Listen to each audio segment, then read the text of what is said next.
जी नासीन वाक़िया कंदासीं। बिलावल भुट्टो ज़रदारी चयो आहे त शहीद ज़ुल्फ़िकार अली भुट्टो क़त्ल जी सदारती रेफरेंस जो मक़सद कातिलनि खे बेनक़ाब करणु आहे। जस्टिस काज़ी फ़ाइज़ ईसा मां उमेद आहे त हुन रेफरेंस में इंसाफ़ जूं समूरियूं घुर्जूं पूरियूं कयूं वञनि। शहीद ज़ुल्फ़िकार अली भुट्टो पंहिंजे उसूल जो सौदो न कयो हुयो। अॼु बि साॻियूं ई ताक़तूं केस में रंडक विझी रहियूं आहिनि जेकी अॻु में बि मुलविस हुयूं।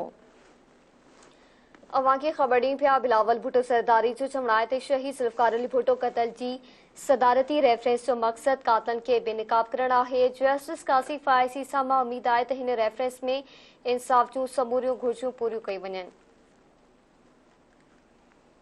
शहीद ज़ुल्फ़िकार अली भुट्टो पंहिंजे असूल जो सौदो न कयो हो। अॼु बि साॻियूं ताक़तूं केस में रंडक विझी रहियूं आहिनि जेकी अॻु में बि मुलविस हुयूं।